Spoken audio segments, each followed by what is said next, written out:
Selamat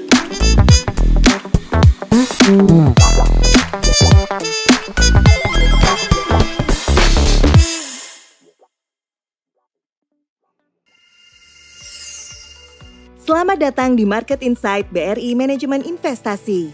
Kali ini kami akan membahas perkembangan pasar terkini dan perkembangan tren yang sedang berkembang untuk membantu Anda mengambil keputusan investasi yang tepat. Zona Amerika Serikat. Data Ketenagakerjaan bulan Juni mencatatkan perbaikan.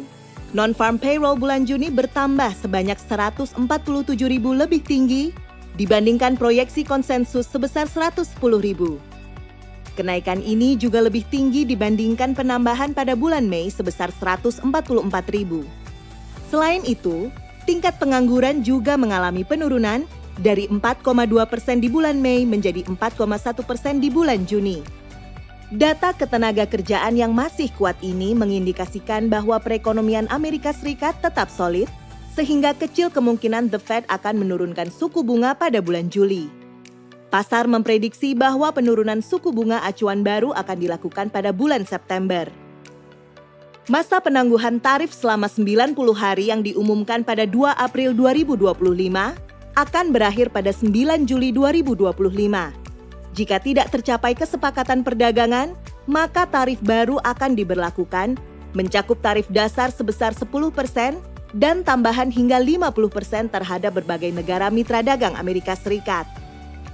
Di sisi fiskal, rancangan undang-undang besar bertajuk One Big Beautiful Bill telah resmi disahkan menjadi undang-undang. Beberapa komponen utama dari UU ini meliputi pemotongan pajak tambahan bagi korporasi dan individu, pendanaan besar-besaran untuk proyek infrastruktur, legalisasi tarif otomatis terhadap negara-negara tanpa kesepakatan dagang dengan Amerika Serikat, pendanaan penuh untuk program deportasi massal. Undang-undang ini diperkirakan akan menjadi stimulus jangka pendek bagi perekonomian Amerika Serikat. Namun di sisi lain, akan meningkatkan defisit anggaran secara signifikan dalam jangka menengah panjang. Zona Indonesia. Kondisi manufaktur PMI bulan Juni kembali berada di fase kontraksi di level 46,9, menurun dibandingkan 47,4 di bulan Mei.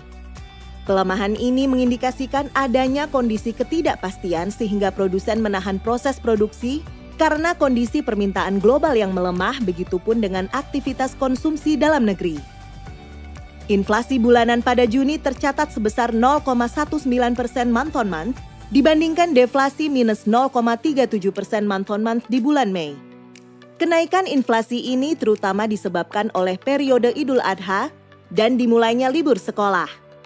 Secara tahunan, inflasi bulan Juni tumbuh 1,87% year on year. Neraca perdagangan masih tercatat surplus sebesar 4,3 miliar US dollar, naik signifikan dibandingkan surplus 0,16 miliar US dollar di bulan April. Surplus ini menandai surplus bulanan ke-61 secara berturut-turut sejak Mei 2020. Ekspor di bulan Mei meningkat 9,68% year on year. Impor juga tetap meningkat menjadi 4,14% year on year. Indonesia mencatatkan surplus dagang sebesar 17,9 miliar US dollar terhadap Amerika Serikat, sehingga berpotensi dikenakan tarif impor hingga 32% oleh pihak Amerika Serikat. Sebagai langkah negosiasi, pemerintah Indonesia menawarkan penurunan tarif impor untuk sejumlah produk ekspor Amerika Serikat yang dianggap strategis, dengan kisaran 0% hingga 5%. Market View. IHSG mencatatkan pelemahan sebesar 0,47% selama sepekan dan ditutup pada level 6.865. Ketidakpastian terkait keputusan tarif dari pemerintah Amerika Serikat terhadap mitra dagangnya, yang sebelumnya dijadwalkan diumumkan pada 9 Juli namun menurut informasi terakhir diundur menjadi 1 Agustus, menjadi salah satu sentimen global utama yang berpotensi memengaruhi pasar modal dunia termasuk IHSG. Jika tarif impor yang diberlakukan tidak terlalu tinggi, hal tersebut akan menjadi sentimen positif bagi pasar karena dapat meredam kekhawatiran terhadap kenaikan inflasi global. Sebaliknya, jika tarif yang diterapkan cukup tinggi, maka akan menjadi sentimen negatif karena berpotensi mendorong kenaikan inflasi global dan meningkatkan risiko pelemahan ekonomi dunia akibat meningkatnya biaya produksi dan distribusi.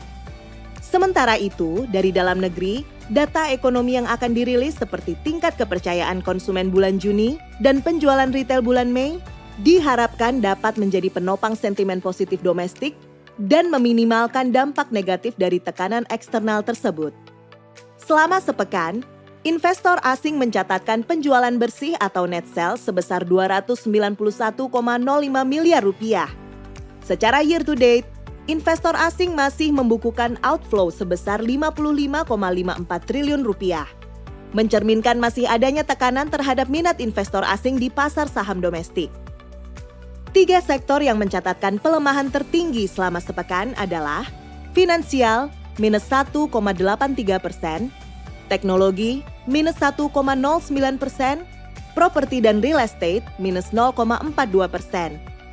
Pada tanggal 4 Juli 2025, tingkat imbal hasil atau yield surat utang negara atau SUN menunjukkan kecenderungan penurunan terutama pada tenor 10 tahun dan 15 tahun. Yield benchmark untuk tenor 5 tahun atau FR0104 tercatat stagnan di level 6,21%.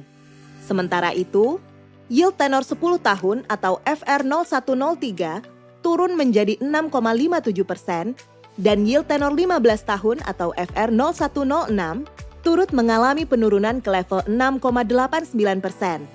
Adapun untuk tenor 20 tahun atau FR0107, yield tercatat stagnan di level 6,98%. Di pasar global, yield obligasi pemerintah Indonesia dalam denominasi US dollar dengan tenor 10 tahun atau Indon 35 mengalami penurunan dari 5,11% pada 26 Juni 2025 menjadi 5,08% per 4 Juli 2025. Sebaliknya, yield US Treasury tenor 10 tahun justru naik dari 4,28% menjadi 4,35% dalam periode yang sama. Risiko investasi Indonesia yang tercermin dari Credit Default Swap atau CDS 5 tahun turut menurun menjadi 74,92. Sementara itu, nilai tukar rupiah terhadap dolar Amerika Serikat mengalami apresiasi sebesar 0,07% selama sepekan, dengan kurs US dollar per Indonesian rupiah tercatat sebesar 16.185 per 4 Juli 2025. Dari sisi kepemilikan asing, posisi per 2 Juli 2025 tercatat sebesar 921,49 triliun rupiah atau setara 14,60% dari total outstanding surat utang negara. Angka ini mengalami peningkatan dibandingkan posisi per 26 Juni 2025 yang sebesar 918,91 triliun rupiah atau 14,56% dari total outstanding SUN. The Fed diperkirakan akan menurunkan suku bunga acuannya sebanyak 2 kali pada tahun 2025, dengan total penurunan sebesar 50 basis poin, setelah sebelumnya memangkas suku bunga sebesar 100 basis poin pada tahun 2024. Perekonomian Amerika Serikat diperkirakan tetap berada pada jalur soft landing, dengan proyeksi pertumbuhan tahunan sebesar 1,4% di tahun 2025.